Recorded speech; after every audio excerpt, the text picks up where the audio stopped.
the recording at the end of the presentation. We'll also include the links to the upcoming second and third webinars.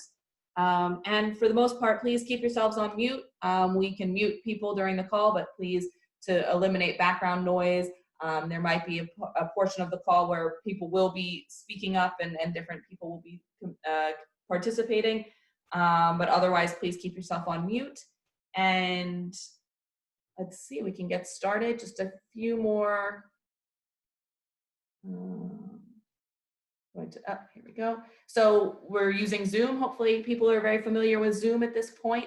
Here's a bit about your control panel. If you do have something during the debate section when we will be talking a bit more interactively, please raise your hand and we can see who wants to participate and say something. Also, you can always feel free to write something in the chat box, whether that be a question, you're having an issue or something like that. You can write that in the chat box. I'll be monitoring that. And we're also going to be using Mural, which is an external link for a bit more interactive participation. So there will be certain questions asked throughout the webinar. When one of those questions come up, there will also be an indicator to look in the chat box. So go to the chat box and there will be a link for you to follow to be able to add your own comments, to be able to do voting, things like that. So for every question, there will be a new link. It should be pretty straightforward. I'll be posting that in the chat box, so keep a lookout for that.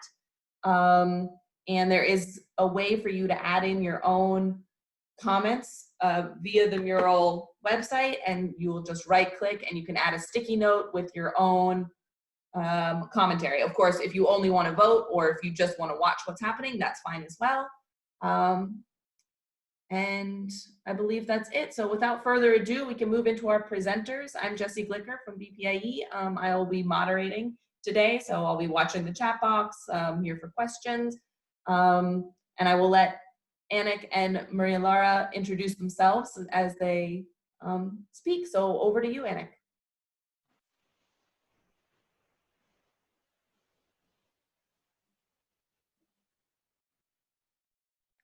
Good morning, all of you. I am Anik Vastio. I'm a project manager at Vito, and we are the coordinator of the AmBIENCe project. Now, for those that are wondering, AmBIENCe is the acronym of Active Managed Buildings with Energy Performance Contracting. Now, one of the reasons for us to start with AmBIENCe was our ambition to reduce the emissions of the buildings in the European Union. This can be done, of course, by reducing the energy consumption, but also, and this is more specific for our project, by introducing flexibility to allow the efficient use of renewable energy sources. So therefore, our vision is EU building emissions can be reduced by applying electrification combined with active control next to reducing energy consumption. So therefore, three aspects are important. First, electrification. Also to produce heating and hot water. Of course, the carbon intensity of the electricity needs to be dropping down. So we need renewable energy sources to provide us this electricity. And of course, when we use renewable energy sources, you realize that during the day or during the seasons, there will be a fluctuation of electricity that can be provided. So therefore, this flexibility, this active control allows us to better control the renewable energy and reduce the carbon emissions. So our mission is to improve the economic attractiveness of building emission reduction measures by combining energy efficiency improvements with electrification and active control. Now, oops, that's 1 to 4. The goals. What do we want to do in AmBIENCe? We want to include demand response in the energy performance contracting concept to allow the valorization of flexibility that is available in buildings. And this can be done in active buildings. These are buildings with sensors, meters, all kinds of ICT equipment to allow to control energy consumption of flexible assets and storage.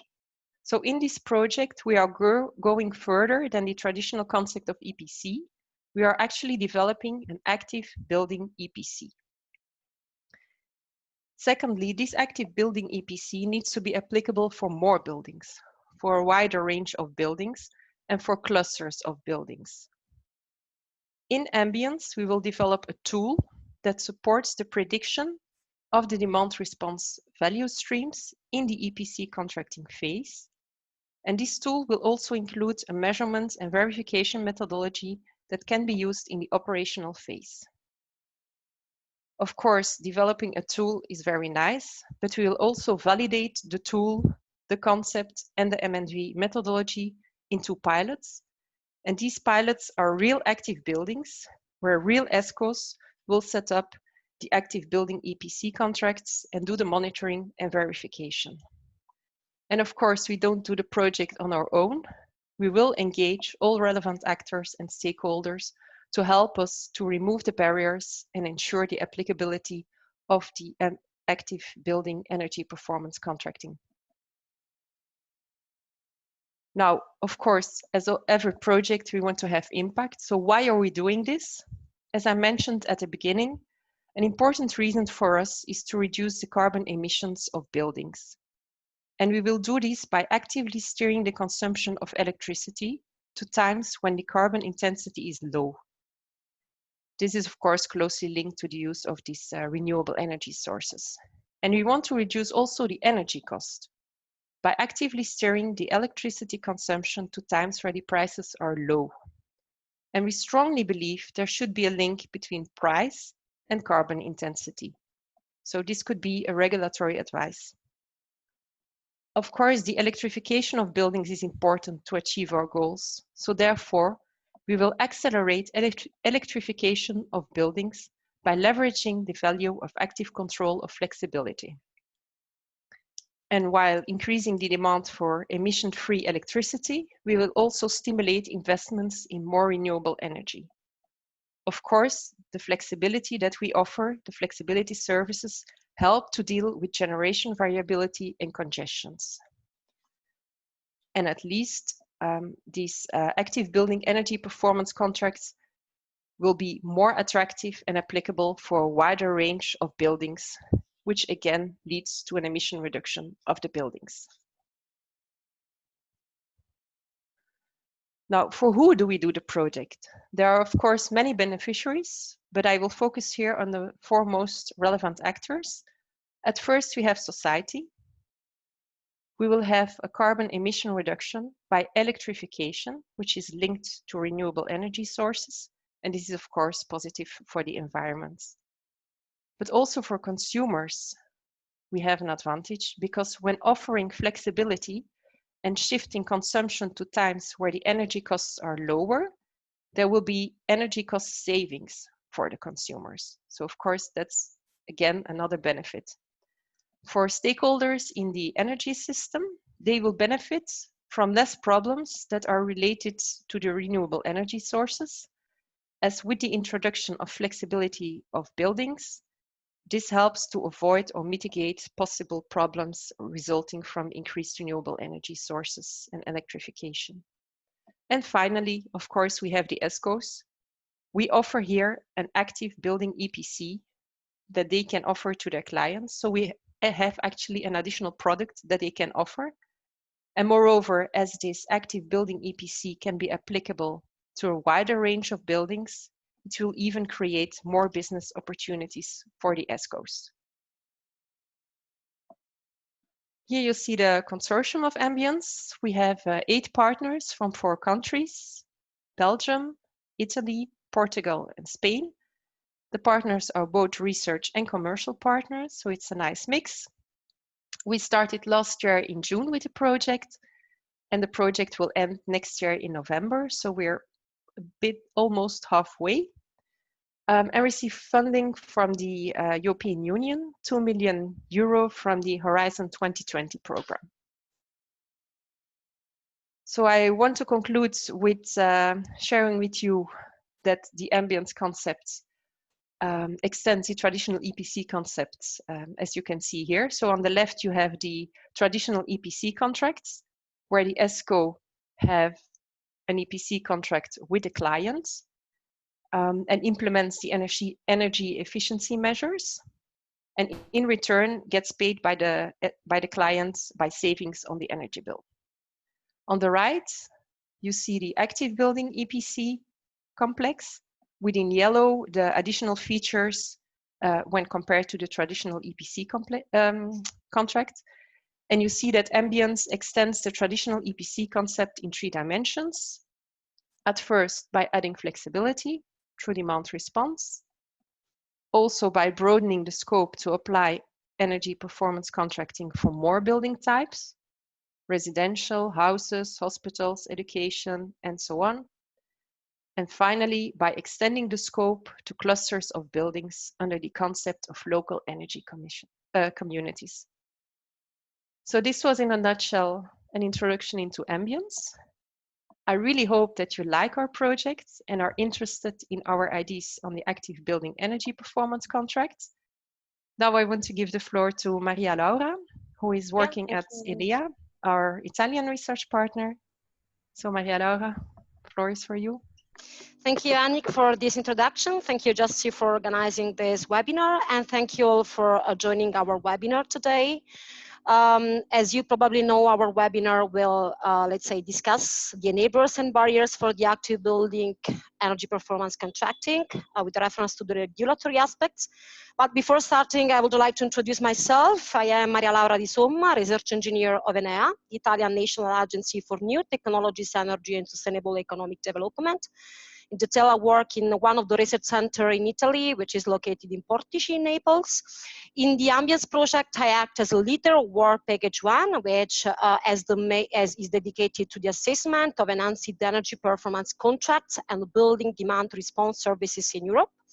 So the main goal of the work package is to analyze, let's say, where we are now with our, let's say, best practices and with the reference to this enhanced form of energy performance contracting. And during the final phase of the project, we will try to, let's say, reflect the developments that we achieved in the project into amendments to the current regulatory framework in order to foster the deployment of the active building EPC in Europe. So let's see, first of all, which is the main goal of this webinar. So we think that in order to, let's say, develop this innovative concept of the active building EPC, we have to start from the analysis of the current directives, policies, and measures that are relevant for this innovative concept, which are mainly related to the, let's say, EPC, to the traditional EPC, and to demand response services offered by clusters of buildings. And of course, I mean, in order to do that, I mean, we have started our analysis from European Union energy policy and regulation, and then we went into detail into regulatory framework across the member states represented in the consortium, which are Italy, Belgium, Spain, and Portugal, by also extending our analysis to cover other member states in Europe. The key is to understand which are today the best practices and gaps in the current regulatory framework that can have a significant impact in the successful deployment of this enhanced form of EPC in Europe. So what we will discuss today, as I've already said, actually we will start our analysis to see, let's say, which are the most recent developments and policies in European Union regulatory framework. And starting from our analysis at European level, we will see what are the best practices and gaps in this regulatory framework that may impact deployment of the active building EPC concept. Then we will, let's say, move our analysis to a member states level to understand which are the main enablers and barriers to the deployment of the active building concept in the regulatory framework. And finally, we will try to, let's say, understand together, also based on your feedback, which is very important in this webinar, how to best combine savings from energy efficiency measures with the active control of assets, enabling the use of flexibility in buildings. Of course, as already said by my colleague Jessie, actually this specific topic will be addressed in detail in the next AmBIENCE webinar. So Okay, let's start our analysis from the European level. As we, let's say, all know, actually, the Energy Roadmap 2050 of the European Commission and the Energy Union support the aim of fully decarbonizing the European economy by 2050. According to this approach, the Active Net Vision 2050 is a low carbon, secure, reliable, resilient, accessible, and market-based pan-European integrated vision for an energy system that supplies the whole economy with the fully CO2 neutral approach. According to this vision, the citizens, European citizens, are the main actors in the transition from fossil fuel-based energy system to an integrated and low carbon energy system. So in this vision, citizens are active consumers, prosumers using local and user-friendly energy exchange, as well as peer-to-peer energy exchange for a wide range of services and optimal energy prices. So the citizens are put at the center of the energy system, and demand flexibility in this, let's say, context plays a key role as a product and the service in energy markets. And so the active role of consumers is fully implemented in the emerging paradigms such as demand response or self-consumption or energy communities and so on. So the first question that I would like, to pose to you is if you agree that this vision is possible to be implemented. So by you have just to reply if you agree or not on this question. And if not, I would like to ask you why you don't agree. With this. Whether this vision is possible to be implemented in the near future. Jessie has just shared with us, the link in the chat box for accessing to Mural, and here, you will have the right space to reply to this question.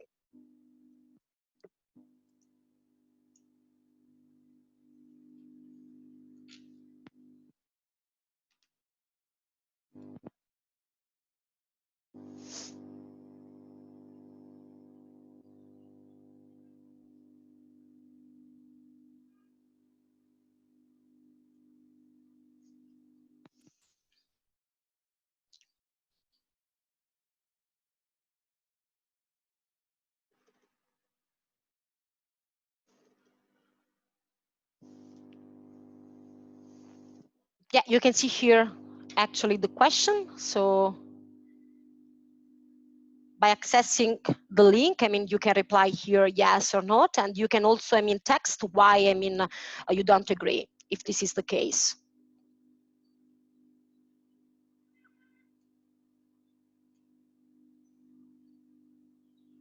Okay.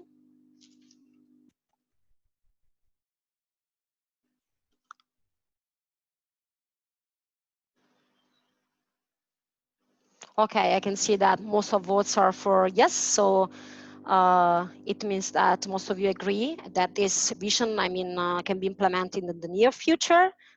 During the debate session that will be handled at the end of our webinar, we will discuss, all these questions.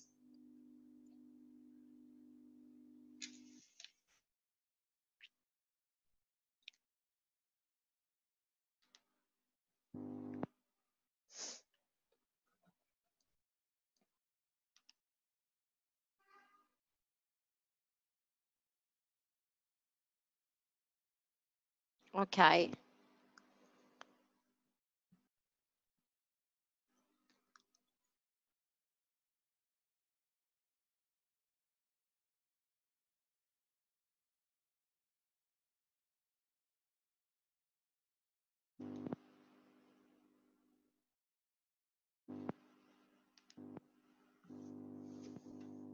Okay, I think we can go on. I cannot see the time dedicated to this question actually.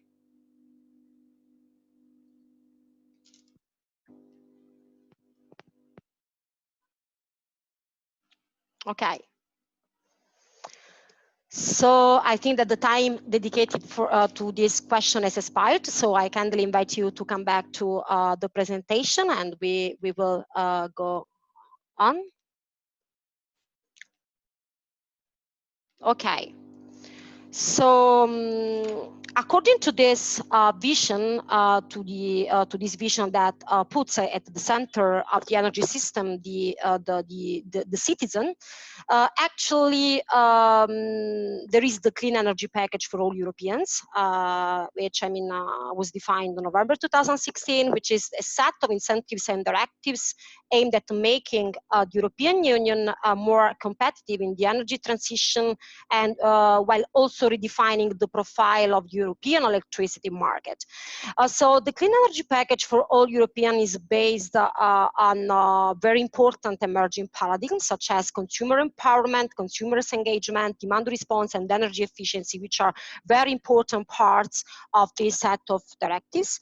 And let's see together actually which are the innovations related to the consumers, which are relevant, of course, with our innovative concept of active building EPC.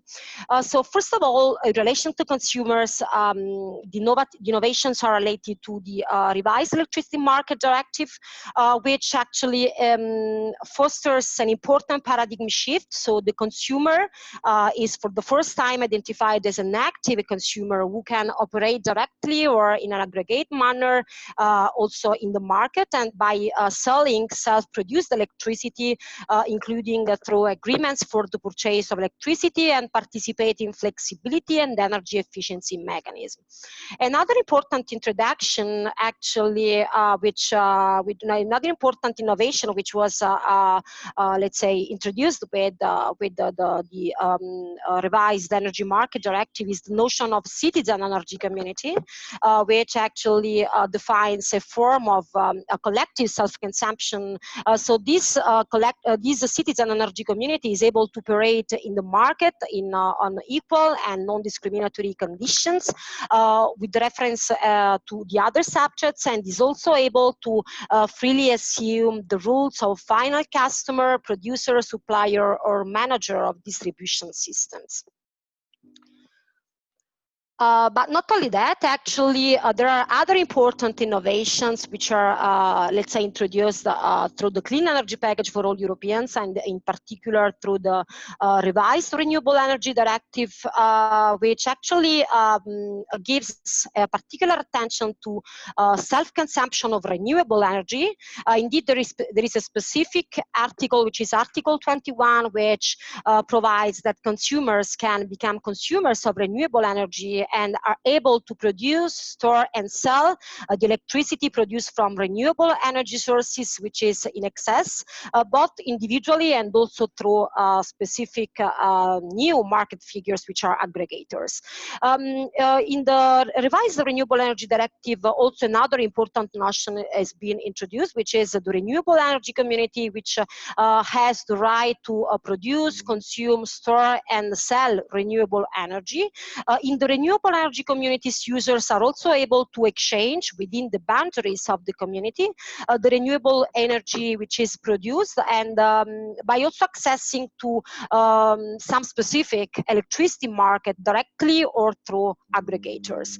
Let's say that this citizen energy community and renewable energy communities, which are, very innovative concept introduced through the Clean Energy Package, present some differences, but beyond the differences, let's say, which are mostly related to the fact that in the renewable energy community, all the energy that can be sold or can be exchanged has to, let's say, has to be produced through renewable energy sources. The most important, let's say, objectives for both of these communities are the same. So they want to promote public acceptance and development of renewable sources on a decentralized and local level. They want to promote energy efficiency projects, and they want to promote the participation in the market of users who otherwise would not be able to do so. And they want to allow the supply of energy at affordable cost, and also, let's say, fight energy poverty, reducing the energy supply cost and consumption, while also promoting efficiency. So another important aspect which is, let's say, fostered in the Clean Energy Package for all Europeans is the customers' empowerment and the energy efficiency, which is an integral part of the new Energy Efficiency Directive and the new Energy Performance of Buildings Directive. So let's see together also in this case, I mean, which are the innovation with the reference to the active role of consumers in energy efficiency measures, which are introduced through these new directives. The first one with the reference to the new Energy Efficiency Directive is related to the definition of new rules which aims to extend the consumer rights and also improve the access of the consumers to smart metering tools, smart billing, and consumption information. This has, of course, the goal to, let's say, improve the consumers' empowerment and to make the consumer aware about good energy behaviors while fostering energy efficiency. Whereas a very important innovation related to the active role of consumers in energy efficiency measures is introduced in the new EPBD, actually, which revised the energy efficiency targets for new buildings, such as minimum energy performance requirements, energy certifications, verification methods, and also monitoring and control of energy use. While also defining, I mean, new obligations related to the installation of electricity recharging points. And the most important point, I mean, which was the most important innovation which was included in this directive is related to the definition of the smart readiness indicator and also a methodology to calculate it. This smart readiness indicator is very important since it allows to assess the capability of building to adapt its operation to the needs of the user and also to the of the grid, while also improving energy efficiency and overall performance, which is, I mean, very consistent with our let's say concept of active building EPC. So actually here there is another important question for you. So I would like to know if you think that the relevant European regulations that I presented, I mean, until now, are clear enough to foster and promote the active role of consumers in energy efficiency measures and demand flexibility. And in case, I mean, you don't, let's say, you don't agree on this, I would like to know what is still missing in your opinion. Jessie has already shared with us, let's say, the link for accessing here the question, so in the chat box, so you can access the question here and provide your feedback. Thank you.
About 10 seconds left.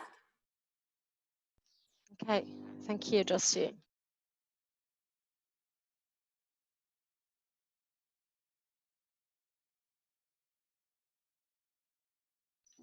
Okay, so we can come back to our presentation. Thank you for providing your feedback to this question. As I already said, I mean, we will discuss all the statistics during the debate session at the end. Okay, so let's go on. Okay, so this is actually the completion for our analysis at European Union level. So now we will analyze in detail what we found at the member states level. Actually, we have started our analysis, our, let's say, very detailed analysis, starting from our countries. So the countries representing the consortium, which are Italy, Belgium, Spain, and Portugal. And we started our analysis to understand what is the current status of EPC ESCO market. So after doing this analysis in the countries representing the consortium, actually we extended our analysis to cover other member states, as you can see here. So this is the, let's say, the country snapshot that we found. So with the reference to the countries represented in the consortium, actually Italy is in the best position with the reference to the ESCO EPC status development. And this is followed by Spain and Belgium, whereas Portugal is left behind, let's say, the countries representing the consortium. Whereas in the figure and on the right side, we can see that actually only a few countries are in a very good, let's say, position with the reference to the EPC ESCO status, the green color, of course. Whereas, I mean, the orange color, which represents the countries which are in an initiation or preliminary phase, and the red color, which is representative of not existent EPC ESCO market, is very relevant in the figure. So the assessment that we have done, let's say, for the EPC ESCO development, I mean, refer to several areas. First of all, I mean, we investigated the ESCO market longevity. So by investigating how long the market existed in a particular geography. Then another area of assessment is the ESCO relative market size. So here we measured the number of ESCOs each 100,000 inhabitants as a relative size of the market. Then we analyzed the ESCO market growth curve by looking into how the market developed during the last 5 years, so from 2014 to 2018. Another area for the assessment is the ESCO relative market value by measuring the average ESCO revenues each 100,000 inhabitants as a relative value of the market. And finally, we analyze the EPC market value by measuring the average EPC revenues for each 100,000 inhabitants as a relative value of the ESCO market. So actually, what are the main findings? Let's say found in Europe. So we can see that Italy is the most advanced country in the consortium, since we can see that the ESCO market in Italy is among the biggest ones in Europe. And this is actually mainly due to the strong legislative background and standards established for energy efficiency measures in buildings. Italy is followed by Belgium, where we can see that actually the energy service market is stable and also is well sized, let's say, and also by Spain, where this type of market has been long awaited to boom, but now, let's say, is in a good position, especially with reference to the ESCO market value, and also with the reference to the numbers of ESCO operating in the countries. Portugal is left behind the other countries, since the ESCO sector in Portugal can be considered today still underdeveloped and small. With reference to the other European countries, actually, we found that the most advanced ones with reference to the EPC ESCO markets are Austria or Czech Republic, or Denmark, Germany, and UK. Since these countries are, let's say, characterized by a very mature market fostered by a very good and a very well-established legal framework addressing EPC contracting, and also a wide variety of EPC offerings and project facilitators. Whereas the list of the countries which are characterized by an ESCO EPC market, which is still in an initiation phase is much longer, as we can see here.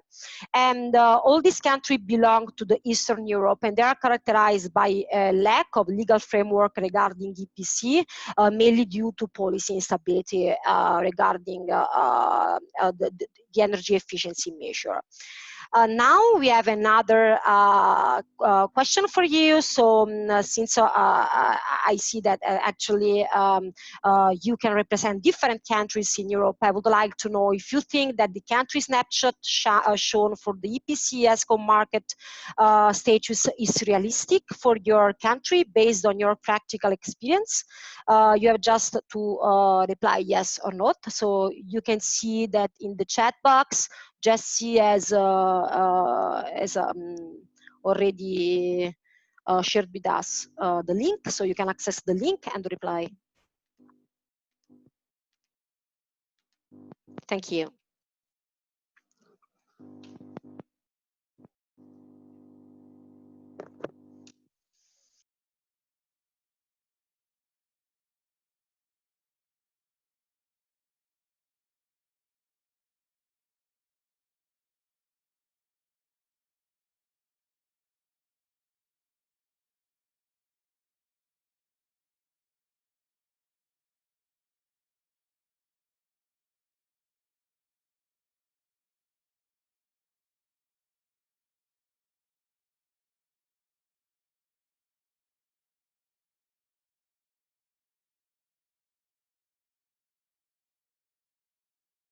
Okay. So I think time is expired, so we can come back to our presentation.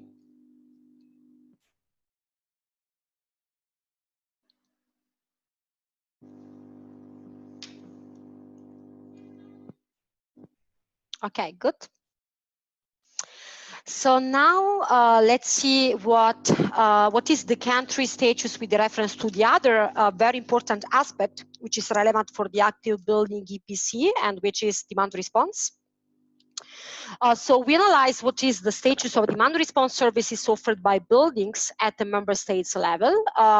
In a similar way, actually, we started our analysis from the countries represented in the consortium, which are, and you can see here, I mean, what we found for our countries. This actually refers to the explicit demand response. And then we extended our analysis to cover the other member states in Europe. I would like to mention here that for our survey, in order to cover, let's say, the other countries represented in Europe, I mean, we proposed a survey to the countries represented in ENEA Joint Progress Smart Grids, which is actually a member of advisory board of AmBIENCE project. And so how we have done this type of analysis, the assessment of the status of demand response services offered by clusters of buildings has been done according to several assessments areas. So first of all, I mean, we have analyzed the demand response access to the market. So by understanding to what extent demand response is allowed as a resource within different national electricity markets, for example, wholesale market balancing, ancillary services, capacity mechanism, and strategic reserves. The second area of assessment is the service providers' access to the market in order to understand, let's say, the responsibilities of the various sectors, let's say, access in order to access to the market, and for example, to understand the presence of possible aggregators, market aggregators. And the third area of assessment is the product requirement. So in order to understand, let's say, if the different requirements, for example, minimum bid limit or maximum number of activation can enable demand-side resources to participate. And finally, the final area of assessment is the presence of measure and verification procedures. So in order to understand if there are standardized and transparent rules on how demand response events should be measured.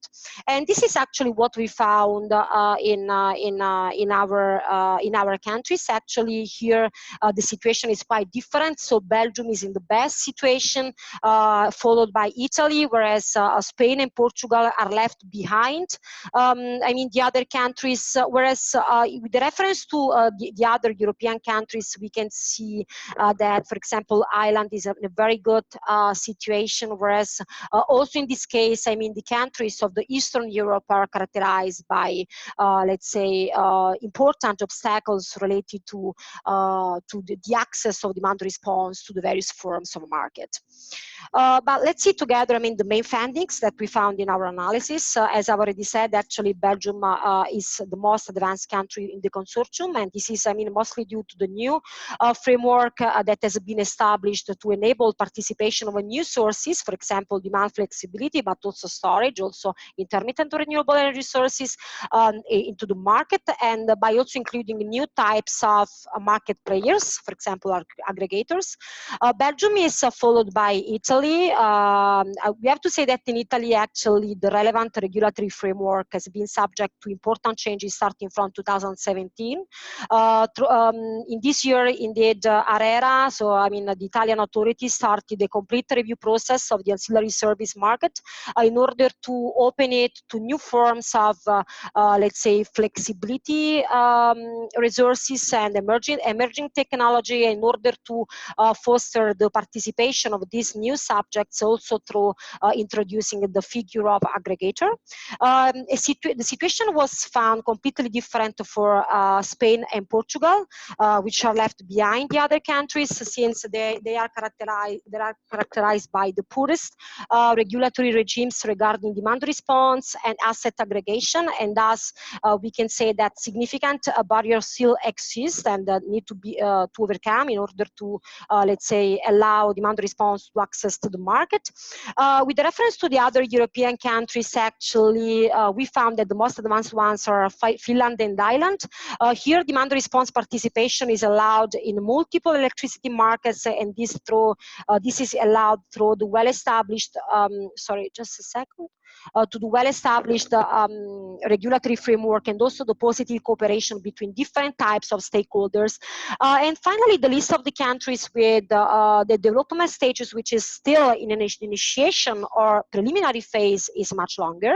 And these countries mostly belong to the Eastern Europe and are characterized by important barriers, for example, related to the absence of regulation, allowing the adoption of demand response services, also the insufficient presence of market players, the lack of economic and contractual incentives with reference to demand flexibility, and so on. So similarly to, let's say, the previous question, I would like to ask you if you think that the country snapshot shown for the stages of demand response services offered by buildings is realistic for your country based on your practical experience. And you can see here that Jessie has shared with us the link to access Mural for providing your reply. So thank you for providing your feedback.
Okay, so I think you provided your feedback to this question.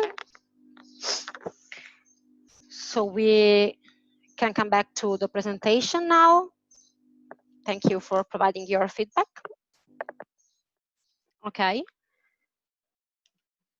So our analysis, let's say at both European and level and also, I mean, across member states, allowed us to define, let's say, which are the main barriers, the main, the main enablers, I mean, for the EPC ESCO development.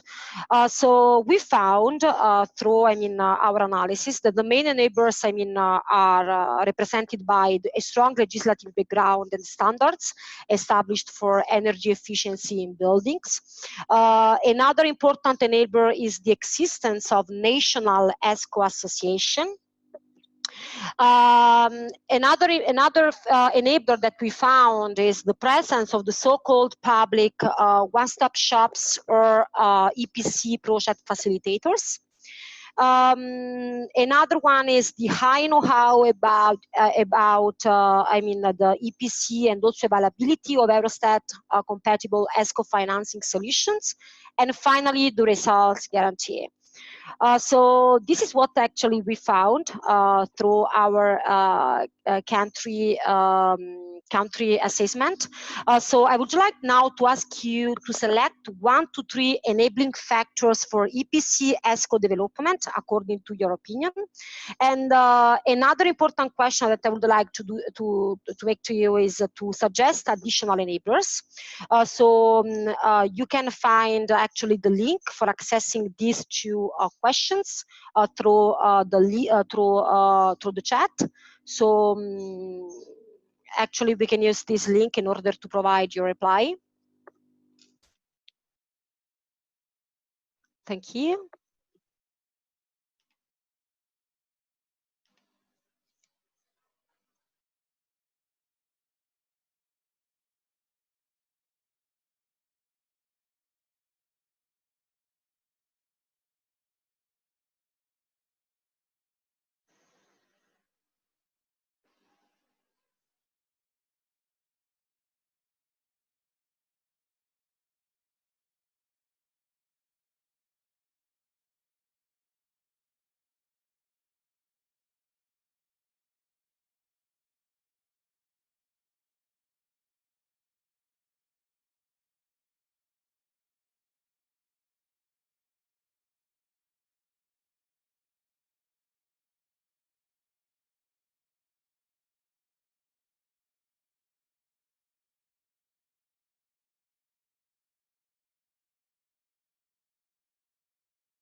Okay, time's up for that one. Okay, thank you. Thank you for providing your feedback. I've seen that here. I mean, you all participated, I mean, very actively to this question, which is, I mean, very important for us. So let's come back to the presentation again. Okay. So same thing for the barriers. So actually, in our analysis at the member states level, we found, I mean, a list of barriers And actually these are mainly related to the contractual complexity of EPC contracts, the uncertainty in the legal framework, and the absence of incentives for this type of contract. The absence of historical monitoring data, we found also this type of problem.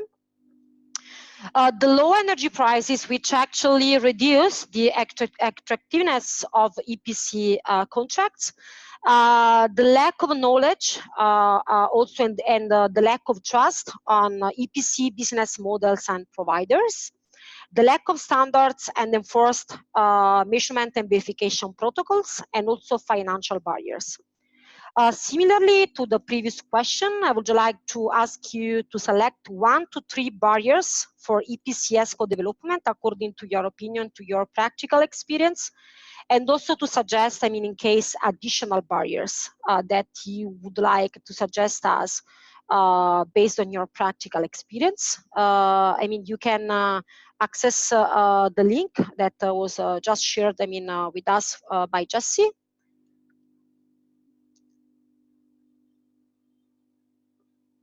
Thank you again.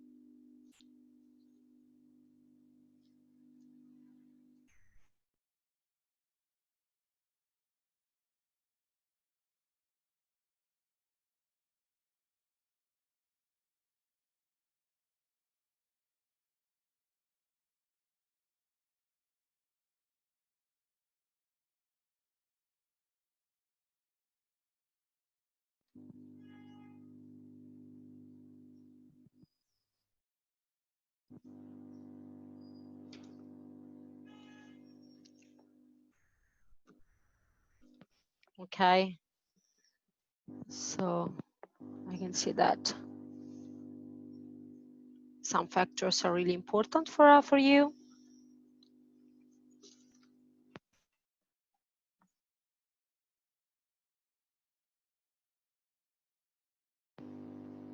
Mm-hmm.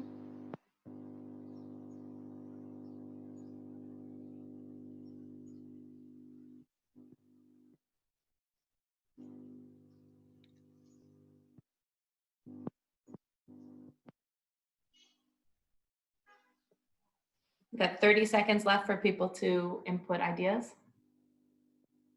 Thank you, Jessie.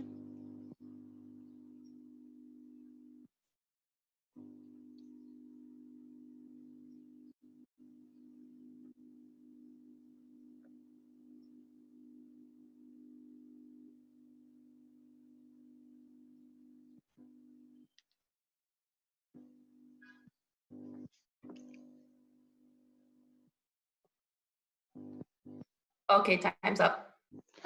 Okay, thank you.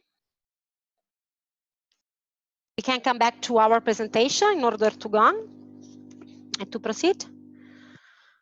Okay, thank you. Actually, okay. As already said, the other very important aspect for the active building EPC is related to demand response. This is the main element, of this enhanced EPC. So we have actually carried out the same analysis. So we have found which are the main enablers and also the main barriers. So let's start from the main enablers that we found in the analysis at country level. So which are the main enablers, for the demand response services offered by buildings in our countries. So first of all, the presence of a regulatory framework for product requirements, which is established based on the concept of technology neutrality. Another important enabler is a well-established regulatory framework for accepting independent aggregators. Another enabler is the revision of the minimum performance requirements, which allow actually to users to participate in the various forms of the market. Another enabler is the presence of a standardized and clear measurement and verification procedure for all market players with a digital meter, and the possibility to know the consumer's data availability in real time, which is related, to some specific characteristic of smart meters. And finally, the good cooperation between stakeholders, new market actors, regulators, and retailers. Also, in this case, I would like to ask you to select 1 to 3 enabling factors for demand response services offered by buildings, and also to suggest additional enablers based on your practical experience in this context. So you can access the question through the link shared by Jessie right now. Thank you.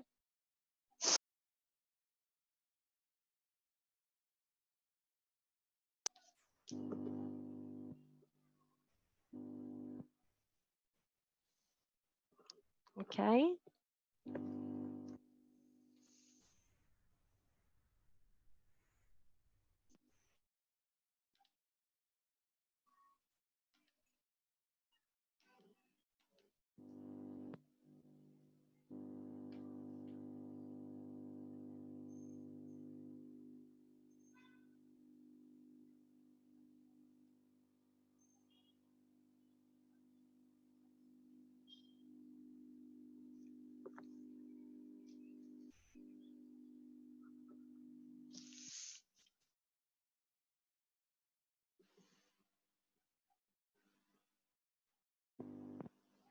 Mm-hmm.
All right, time's up. Okay, thank you, Jessie. Thank you all for providing your feedback also to these questions. Okay, let's go over with our presentation. Thank you. So, okay, actually, yeah, the final step is also to understand together, which are the most important barriers for demand response services offered by clusters of buildings. What we found, in our analysis at country level is that the main barriers are of legal type.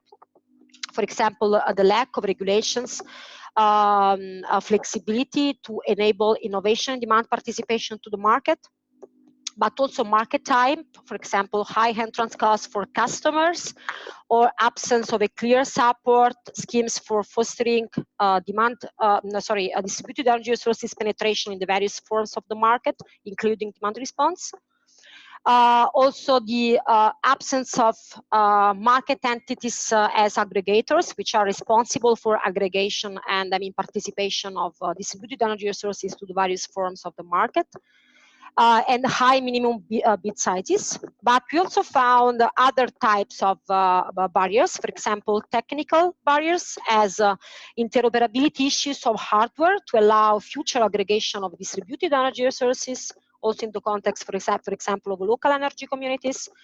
Cybersecurity issues, reliability issues, for example, lack of operational procedures, privacy issues to access to data, and finally, we found social barriers.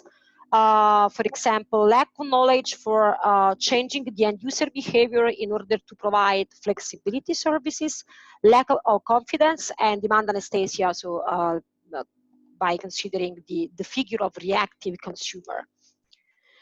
So Yeah, this is the last question for you. So I would like to ask you to select 1 to 3 barriers for demand response services offered by buildings according to your practical experience, and also to suggest additional barriers, if any. I think Jesse has shared with us the last link to access our survey here. So yeah, you can provide your feedback. Thank you.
About a minute left if anyone wants to write in ideas.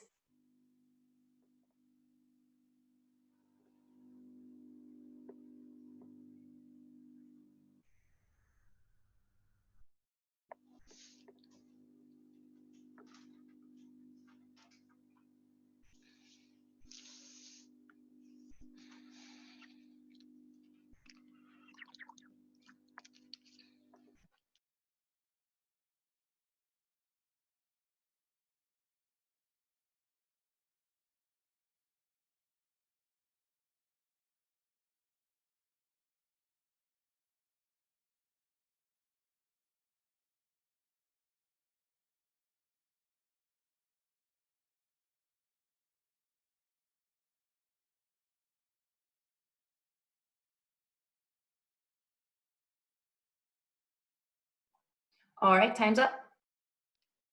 Okay, thank you, Jesse. Thank you for providing your feedback. Okay, let's come back to our presentation.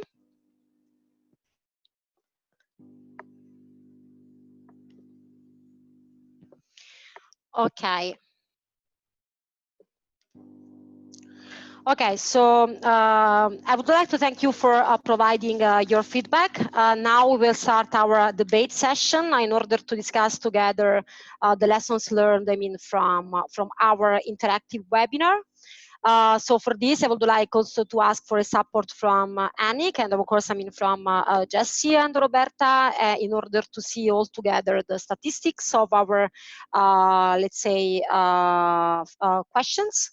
So, okay, thank you. Okay, let's start from the first question. So do you agree that this vision is possible to be implemented? Yes, I can see 7 yes, which was expected actually, also because most of the European regulation are going towards fostering the citizens as the main actors in energy transition. Everything is set at European level, so actually I expected this type of reply. I would like to know if possible,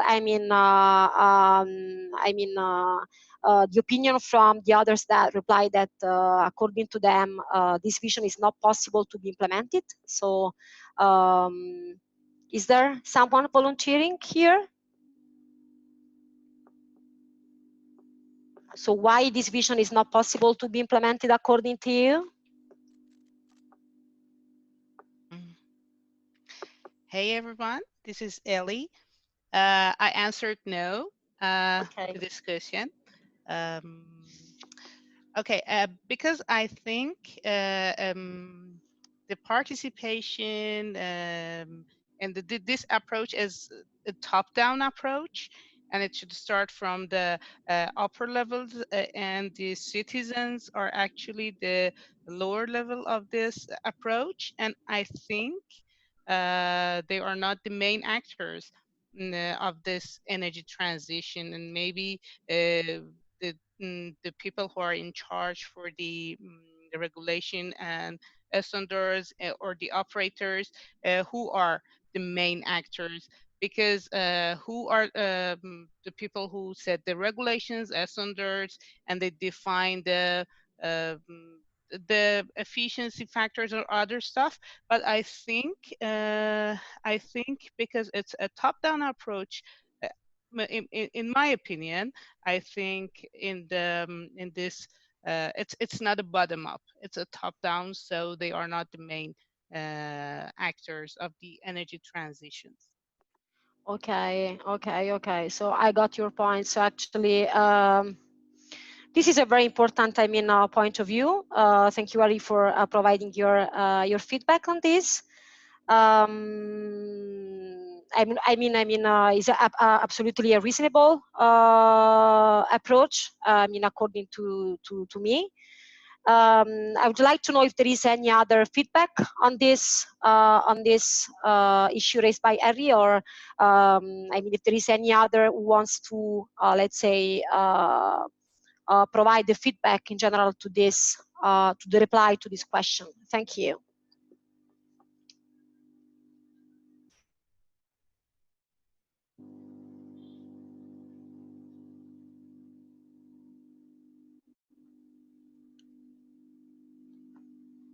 Okay, it seems it's not the case. So thank you, Ali, for providing this feedback. Actually, we will include this important point of view in the, let's say, in the validation of our results. Thank you very much. No problem.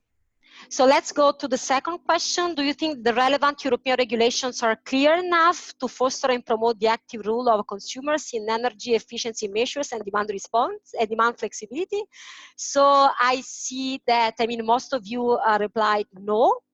So, and I also see, a comment, not really, it seems that is an issue too big for everyone, but it's not like that.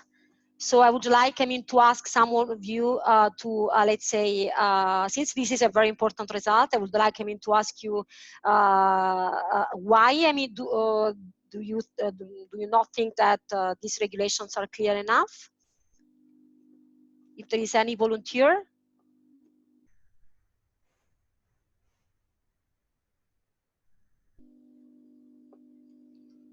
May I say something? Hi, everybody. Hi. Hi, I'm Paolo Baldracchi. And yes, I wrote the comment, let's say, and just because it seems that, there are many regulations and many standards, but they are far from regular citizens. I mean, it seems that like the top management has to do something, but it's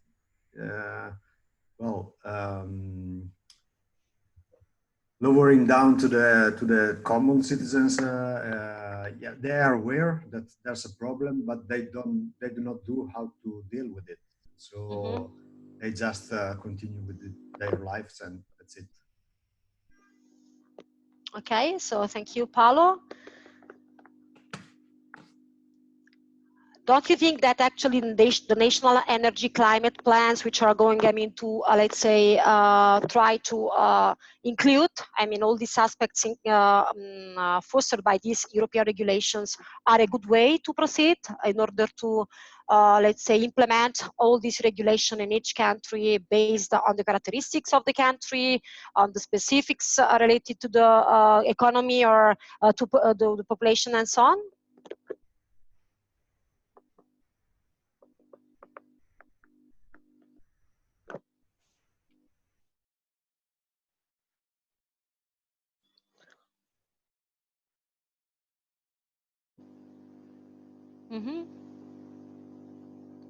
So if there is there any other comment from the audience on this important point, actually?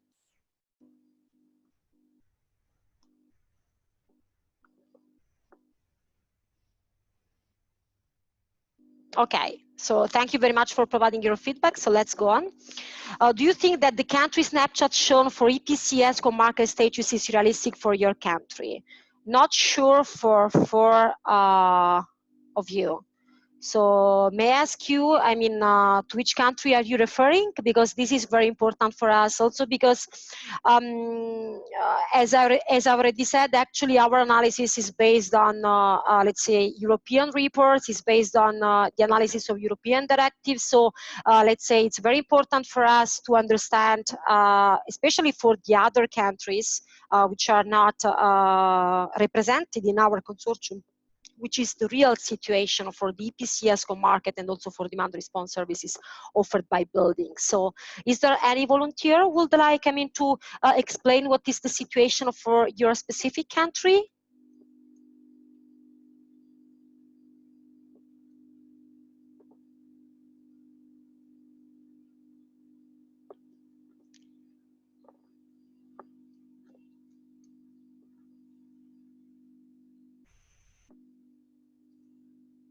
Okay, so maybe people left already this the webinar actually. So okay, let's go on to the fourth question. Yeah, with the reference to the demand response status, the explicit demand response status in the country, actually 5 of you replied yes and 3 no. The same question. So can I know, I mean, what is the situation for the different situation for the countries represented by people who reply no to this question?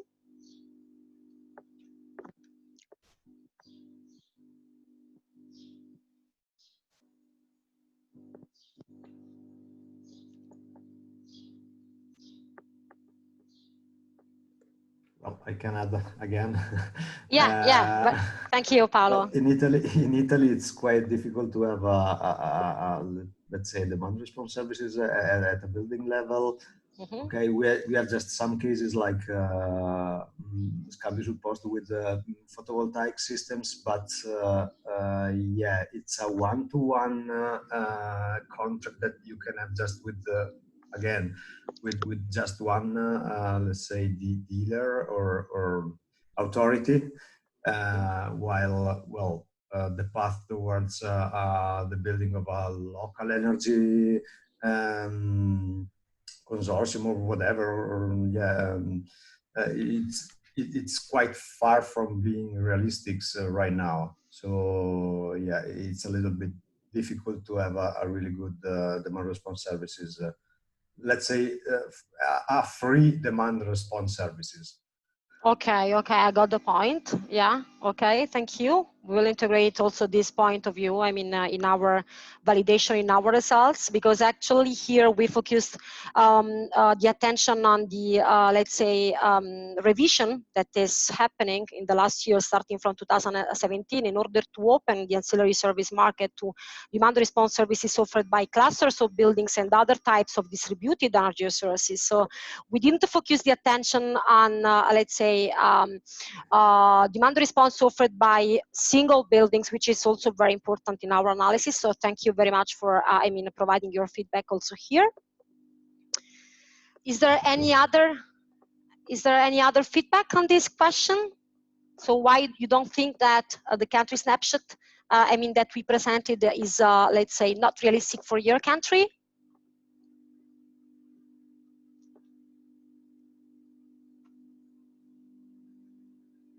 Okay, no other feedback, so thank you. We can proceed with the next question, actually. Okay, select 1 to 3 enabling factors for EPC ESCO development. So most of you actually selected results guarantee. It was very expected. So, and existence of national ESCO association, which is typical, I mean, in some countries, I mean, which can be considered very advanced with reference to the ESCO EPC market. Can you suggest additional enablers, database of projects? Technology neutrality. May I ask you, I mean, also to comment on this additional enablers? So what do you mean for technology neutrality here?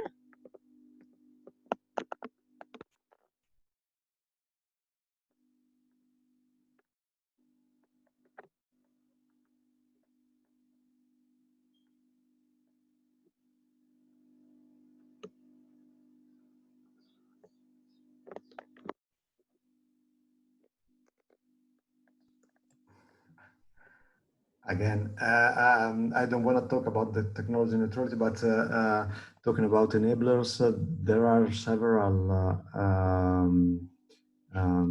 European projects, also with the Italian partners, that are developing standards for APC, also guaranteed APC with an insurance, and that could be a good case for starting this process. Okay. And yeah, like ASY, I don't know if you know it about it, but yeah. Okay, okay. So you are replying about database of projects. Yeah, I think it's also a good idea. Thank you.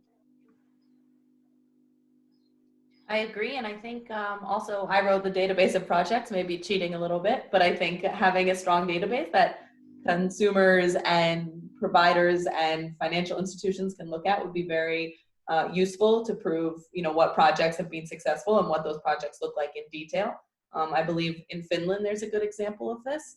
And when an ESCO uploads the project, they can choose which components of it are published to the public and which are privately used just for data collection.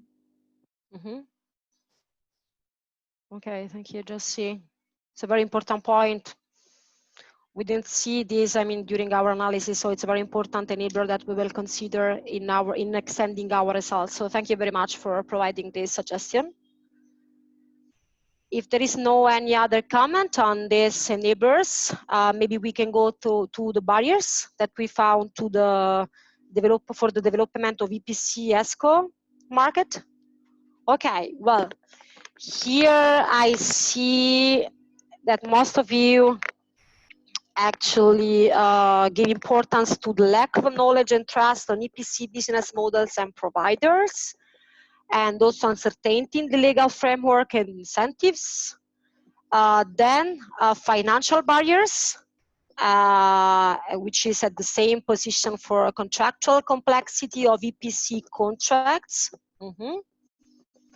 Whereas, I mean, the lower importance is given to low energy prices, which reduce the effectiveness of EPC, okay, and the lack of standard that enforced measurement and verification protocols. Okay, so we can have, let's say, a scale of barriers according to you. Let's see other barriers according to you. Technical competence lack. Yeah, that's reasonable. European Union Directive Energy Community regulation regarding ownership.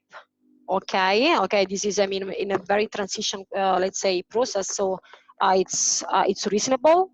Italian public administration is not ready in most of the cases. That's totally true, actually.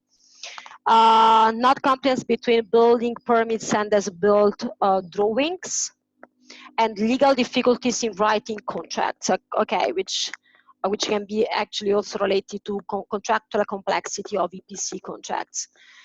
Okay, so this is, I mean, a very clear painting of what, I mean, you think about barriers for EPC ESCO development. I would like to know if there is someone of you that wants to add, I mean, a comment on this.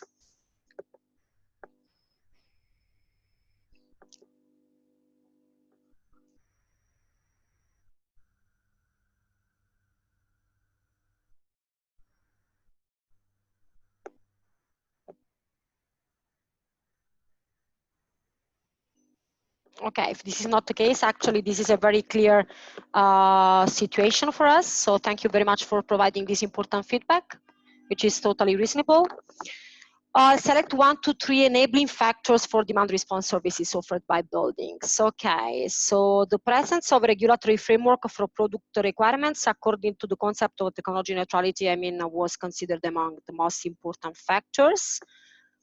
And it's totally reasonable. Actually, I mean, we have seen that, for example, Belgium, which is in the best position among our countries, is actually characterized by this this type of regulatory framework, and that's why, I mean, we also consider that this is one of the most important enabling factors.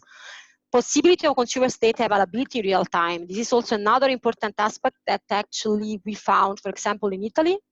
Through the rollout of smart meters of second generation, actually, which, I mean, fosters this type of enabler. So this is also very reasonable. Okay, this is followed by a well-established regulatory framework regarding independent aggregators. Okay, yeah, this is also very reasonable. Followed by revisions of the minimum performance requirements. Okay, we found this type of let's say, factor in Scandinavian countries. So that is considered an enabler, I mean, for them, actually, and but maybe not the most important one. Standardized and clear measurement verification procedure for all market players with a digital meter is also, I mean, the same position. And finally, good cooperation between stakeholders. So new market actors, regulators, and retailers. Let's see what you consider as other enablers. Energy sharing regulation. So energy sharing, do you mean, I mean, energy sharing within communities, for example? Possibility to realize local energy community as defined in the PNIEC, which is the National Energy Climate Plan, okay? So I think this is related to the Italian situation, actually.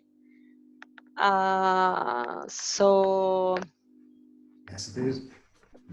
okay, thank you, Paolo, for this comment. Did you also, I mean, include energy sharing regulation?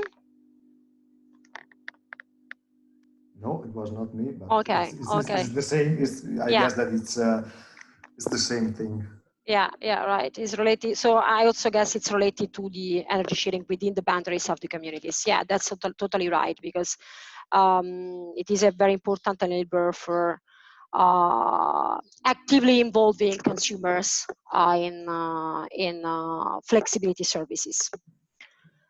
Okay, if there is any other comment on this let's say point, I mean, we can go to the last point related to the barriers. Okay. So for the barriers, most of you let's say consider that the most important barrier is the social one, lack of knowledge for changing the end user behavior in order to provide flexibility services. Also lack of confidence. Then we have technical barrier, reliability issue, and interoperability issue. Okay. Nobody considers as a barrier cybersecurity issues. This is also very important, let's say, a very important result, which is, I mean, important for us as consortium to understand, I mean, based on your practical experience, what do you think about the barriers for demand response services? Market barriers, let's see, absence of a clear support schemes for fostering distributed energy resources penetration in the markets. And that's totally reasonable. High entrance costs for customers, okay. You also found that this is a very important barrier, especially for the countries, I mean, belonging to to Eastern Europe, I mean, which are characterized by the total absence of demand response services, explicit demand response services offered by clusters of buildings. And legal, three of you replied legal, lack of regulation, okay, to enable innovation and demand participation to the market. Regarding other barriers, slow uptake of digital meters. yeah, that's totally right, because I mean, we consider this as an enabler. So of course, this is a barrier, okay? A lack of understanding on the consumer end that maybe can be actually related to the social barrier. Okay, so also in this case, we have a very clear, I mean, painting of what is your opinion according to the enablers and barriers for demand response services offered by clusters of buildings. I would like to ask you if there is any other comment or any feedback to discuss with us. The reference to this point? Once again, in Italy, the lack of regulation is the first point, and Yeah. we don't know when we will be able to. Let's say that the technology is almost ready or Yeah. ready, but missing that point, it's impossible to do anything. So that's the main one in Italy, and then of course also the social one. I mean, nobody knows what is, and so there should be a huge effort to make the people aware of these new possibilities. Yeah, that's right. I would like to ask you, I mean, also another, let's say, question regarding the Italian situation. So don't you think that actually the ongoing revision of the, of the current regulatory framework, I mean, for opening the ancillary service, the ancillary service market to distributed energy resources isn't, let's say, an enabler for let's say, for this aspect? Of course it is, but we don't know when we will be, we will Right. see it. Yeah, that's true. Yeah. That's true, of course. And yeah, regulatory aspect in Italy, especially with our market, electrical market, it's really complex, and I hope, but I don't know when. When, right. So they are promising, yeah, that it's actually that it's coming, but we don't know. I mean, the precise date. Yeah, that's true. I also think that actually we will highlight this aspect. I mean, for the Italian situation, because actually we gave a yellow color. Okay, so moderate. So in the sense that we are in a moderate position, but this was actually, so we need to emphasize that this is related to the current revision, which is still ongoing. Okay, it's not closed. And then talking about regulation, it will be great if a European regulation will be enforced, let's say, because otherwise, if I'm we cannot work with different regulation in each country. It's really a mess, and it has no sense actually. But it is really difficult to be implemented in reality. So I don't know. That's a let's say a hope that I have for the future, but it's not a close future. Yeah. Yeah, I agree. It's a absolutely reasonable point. So thank you, Paolo, for providing your opinion on this. Thank you. Is there any other opinion here?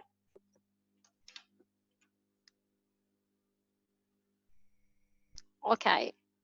So if this is not the case, I think, I mean, we can complete our debate session. I don't know if there is any specific question with reference to the concept of the active building EPC, because I mean, based on our first introduction. Otherwise, I mean, we can proceed. I have a question because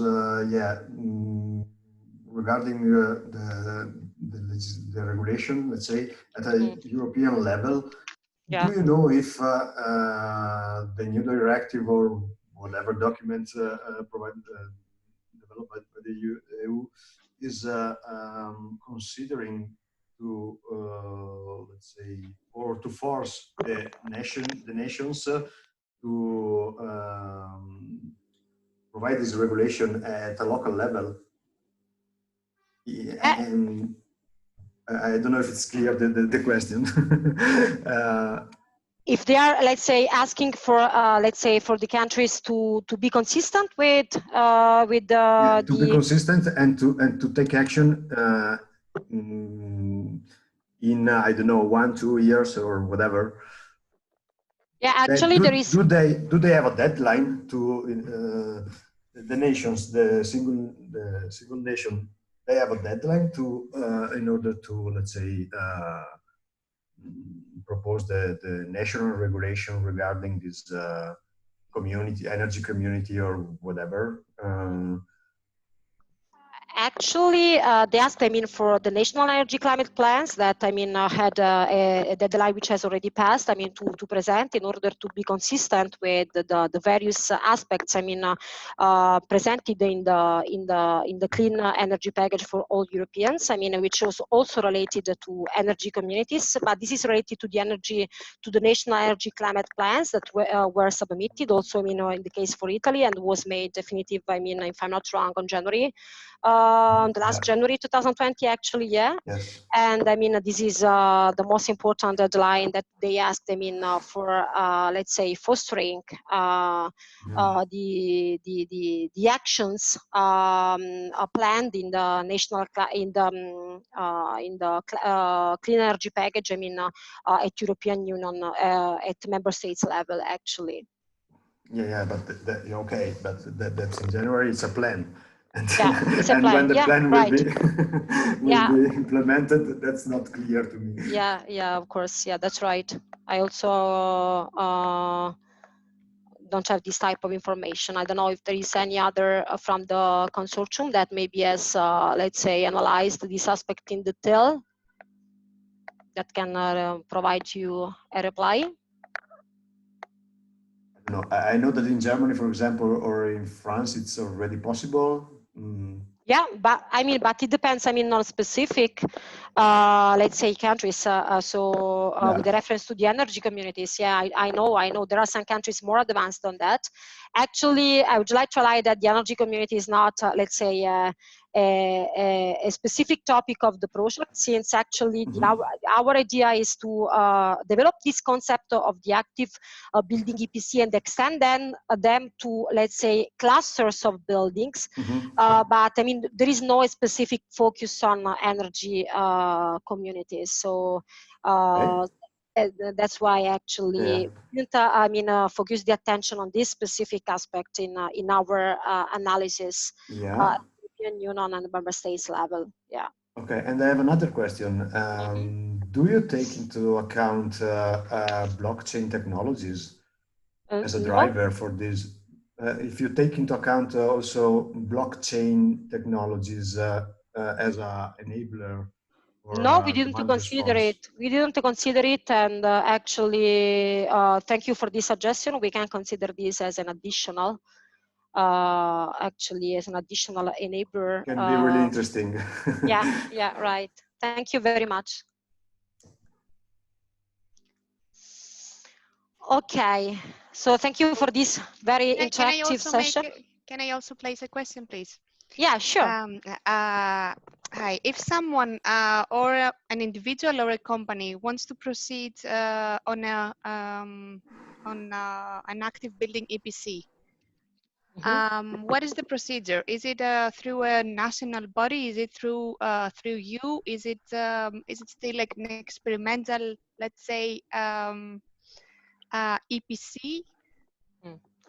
Okay, so let's explain on this. Actually, the active building EPC is a new concept that we are developing in the project. We are, let's say, in the phase of development of this enhanced EPC. So everything is still ongoing. We are going to develop the entire process. And so this aspect will be, let's say, analyzed in the next webinar. Actually, I don't remember just see, I mean, the date for the next webinar where, I mean, the flexibility aspects related to the active building EPC will be discussed. Yeah, Once it's June 18. Okay, June 18. Okay. Yes. Okay, thank you. All these aspects will be, let's say, discussed during, I mean, this next webinar. So I can say that actually we are in a project. We are in a coordination sub-protection project, and we are now developing this innovative concept. And for sure, we hope that I mean, till the end of the project, we will this will be, let's say, fully implementable for our, I mean, stakeholders, which are both flexibility providers and flexibility requesters. Hi, Marialaura. Thank you. May I add something? Yeah, sure, Niloufar. Thank you. Thank you. Just to add something to what you said, which was completely correct, I wanted to also emphasize on the webinar after the flexibility, which would be the last webinar on our series. Yeah. This webinar is going to specifically discuss about the active building EPC on its business model, on its stakeholders, and its possible procedures on how to be engaged with these stakeholders. So I would suggest that if you're interested on how this procedure of implementation would be, follow the business case as well, which is, I think, if I'm not mistaken, on 29th of June. Thank you, Niloufar. Yeah, that's Thank totally you. right. Thank you for your interest. Okay, so can we go on with the last part of the webinar?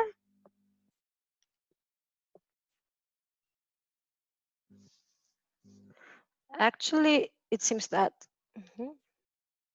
Okay, good.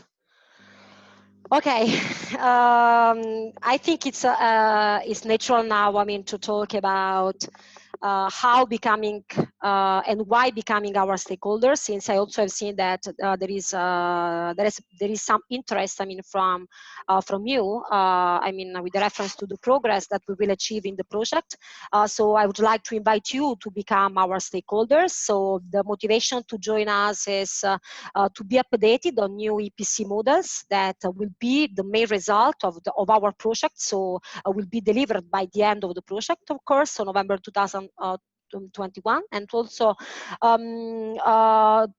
another motivation is to for having a prioritized access to improved procedures of demand response services guaranteeing their performance, for knowing proof of concept models for valorizing building flexibility, and in order to have access to a wide network of ESCOs, policymakers, aggregators, system operators to improve your business. You can see here the link to access directly, I mean, to our website for becoming our stakeholder. Yeah, and finally, since, I mean, your opinion for us is very important, especially at this stage of the project, since, I mean, we are going to build our business models for the active building EPC. I would like to invite you to participate to our survey for flexibility providers, building EPC and demand response. Why your opinion is very important for us. It's important to understand how buildings currently make use of active control in let's say, in buildings, and it's important also to investigate whether active control is already linked to demand response, possibly in the context of EPC contract. So here you will find actually the access for the survey. Actually, it is still on the website. And on the website, I mean, you will find the PRESIS document where you can provide your feedback. And the other survey that we have prepared is for flexibility requesters. So, for example, system operators, DSOs or TSOs. So the survey is on how using flexibility from buildings for demand response services. In this case, we need your opinion to understand to which extent and how buildings can provide flexibility for demand response in the context of EPC contracts, and to understand to which extent European organizations are using or are interested in using flexibility from buildings. These are, I mean, this is very important, I mean, for us. To understand, I mean, the stakeholders' point of view, and in order to proceed with our activities for the development of this active building EPC model concept and business models. And also in this case, you will find, I mean, the survey on the website. Okay, so we arrived at the end of this webinar. I would like to thank you all for, joining our webinar. Actually, just to mention that the results, of this webinar, will be, and the results of our analysis that we presented today will be, let's say, collected in a project deliverable that will be published soon. We will also validate our results through, the feedback that you provided to us today. So thank you very much for, let's say, being very active in our webinar today. And I don't know if there is no any other comment from the AmBIENCE consortium for the conclusion part. No, I would just add, thank you all very much for joining in. And as Annick wrote in the chat box, the next webinars will be on June 18th and June 29th. Those links for registration are up. So stay tuned. And as Marialaura said, we will be posting the results of this conversation. So you can check that out as well. Okay, thank you, Jessie. So thank you all for joining us. Have a nice day. Thank you. Bye. Thank you. Bye. Bye.